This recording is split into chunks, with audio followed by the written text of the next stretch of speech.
Today we're talking Corvettes.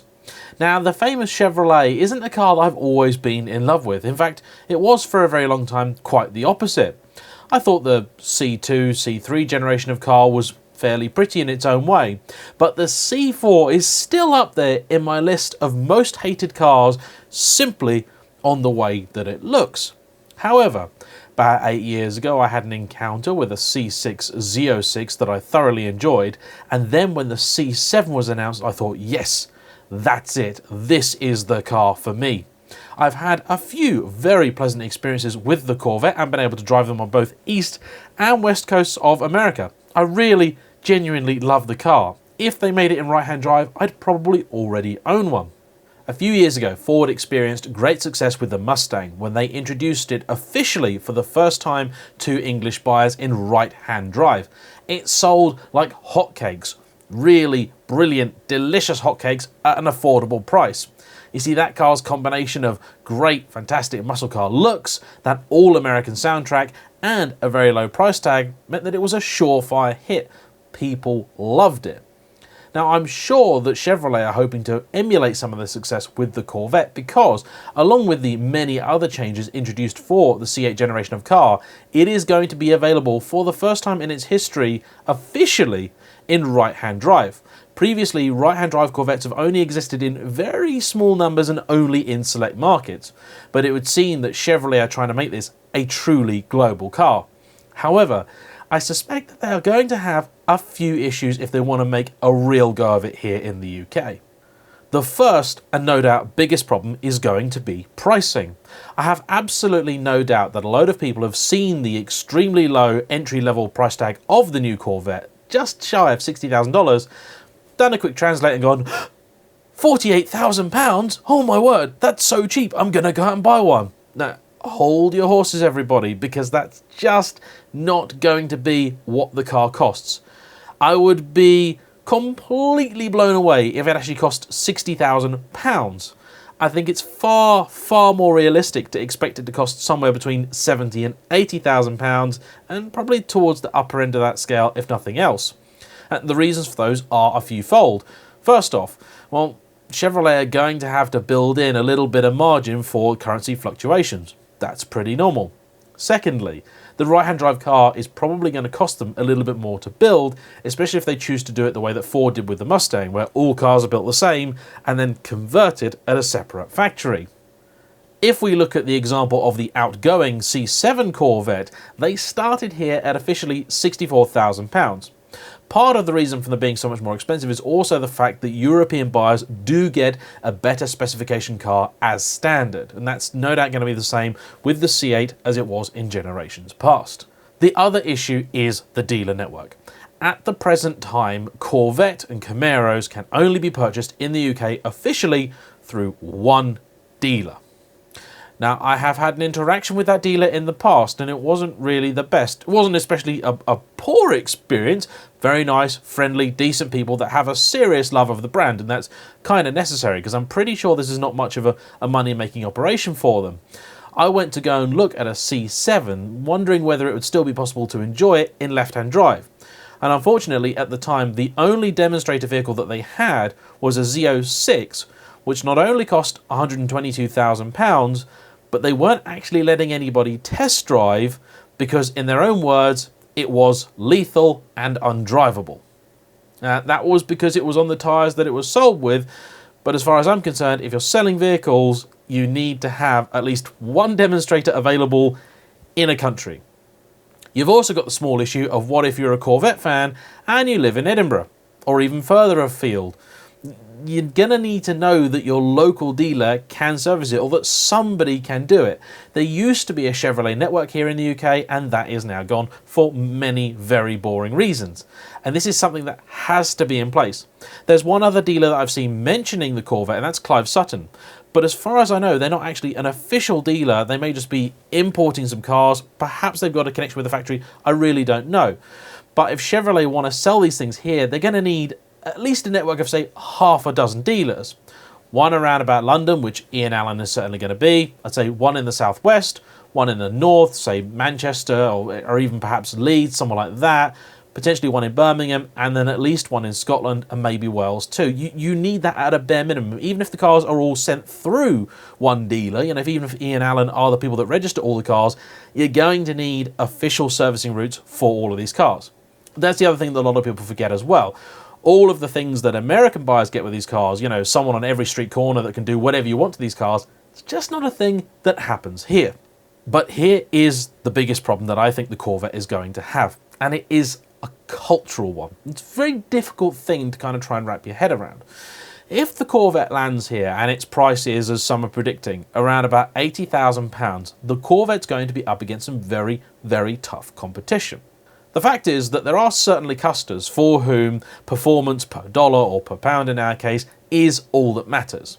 These are the kind of people that love buying stuff like Mustangs, the Holden or Vauxhall VXR8s, those kind of things. Especially something like the Mustang, when it offers you so much power and performance and noise for such a low entry price, there are a lot of things that you're going to be able to overlook. A subpar interior, slightly iffy handling on some of the cars, all that kind of jazz. That's all fine because you accept that you're getting great value for money in other areas. But with the Corvette, not so much. Now, I know that it's a great performer. Everyone's seen it going around track. It's certainly very fast and it's certainly very capable. But to the average British buyer, it is not a premium car. It is not a super desirable vehicle. It just isn't. It's also likely to be within a hair's breadth of basic 911 pricing. And the fact is that that is a car which means a lot more to a lot of buyers here. It's, in the real world, probably going to be nearly as quick. No, not as fast as the Corvette. Totally accept that. Corvette is a seriously rapid vehicle. But the people spending £80,000 to £90,000 on a car here tend to have slightly different priorities to those across the pond. They are going to be a little bit more interested in things like the badge on it, the interior quality, the aftercare, the servicing network, how good the coffee is when they bring it in every year, all those kind of silly little things. And it's that kind of stuff that Chevrolet, I fear, are going to get totally and completely wrong. My greatest fear is that Chevrolet have looked at numbers of Corvettes that have sold historically here and perhaps already decided this isn't a market that's really worth their time and money. I know that the car is coming here, we've certainly been told that, and it's true that petrol heads in the UK certainly know the car is on its way. But the general public, I think, have absolutely no idea. Ian Allen told me when I last visited them that they sell roughly one Corvette a month, and that's a good month. I'm sure to anyone viewing from across the pond that is an impossibly low number, but that is the state of things as far as the Corvette market in the UK goes. I really, really hope that Chevrolet haven't looked at that and gone, oh, well, they only buy one car a month. What's the point in doing any marketing at all? Well, the point is that because interest is so low, not so much that interest is low, but awareness is low, you need to re-establish a brand. You are starting from scratch. That's great because you can establish the brand however you want. It doesn't have to be a car for the older generation, which I know is something that's associated with Corvettes often in the States. You can sell the car however you want to whoever you want, but it is going to require some serious time and money. You've got to get behind your dealer or dealers and you've got to really support them if you want the car to be a success.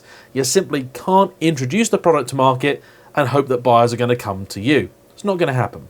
History is filled with so many brilliant products that simply fail to sell because either the market wasn't there, the marketing wasn't done right, or many other very mundane factors that have nothing to do with the actual product itself, more the way that it is presented. Things like the NSX, for example, just fail to sell, not because it's an inherently bad car, but because I think the people making it didn't really understand their audience.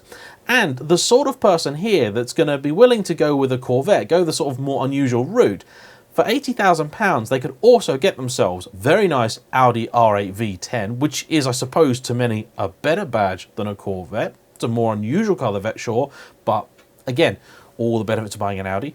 Or you could get yourself into any number of McLarens that are going to be faster, are going to be more exclusive, and they are full-on supercars. So it's going to be very, very tricky for Chevrolet to get this one right. And the other issue is this. I've spoken to an awful lot of people that don't understand how Chevrolet have got the pricing of this car as low as they have. This includes articles I've read with people that work for other car companies going, we just don't know how they made a dual clutch that's good, that works. It's apparently a very good gearbox. for that little money. We just don't know how they've done it.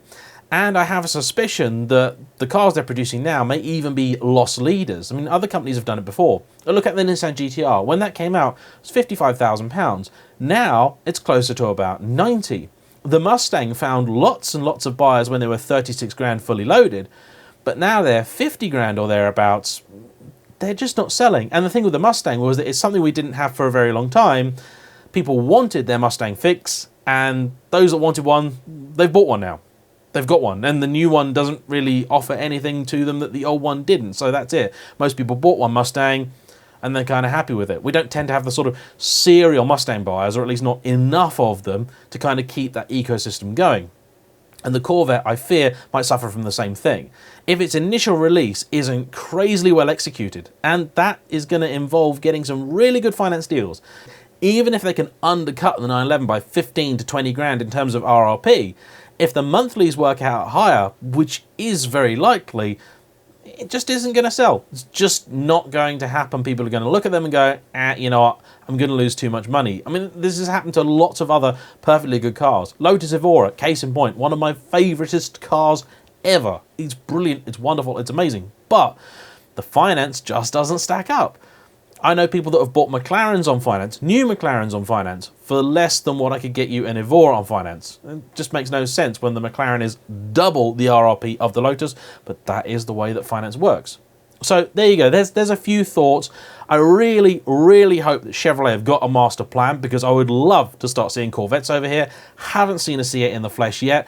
Absolutely love the C7. I'm personally a little bit sad that they've gone mid-engined, but I totally understand why they had to do it, and it's a car that I really, really want to get my hands on. So if someone from Chevrolet is watching, I'd love to have a crack at one, but I think they just need to exercise some caution with bringing this car to the UK market, because, as they say, you only get one chance at a first impression, and for the Corvette, that in the UK is going to be a make or break moment. So Chevrolet, please, get it right.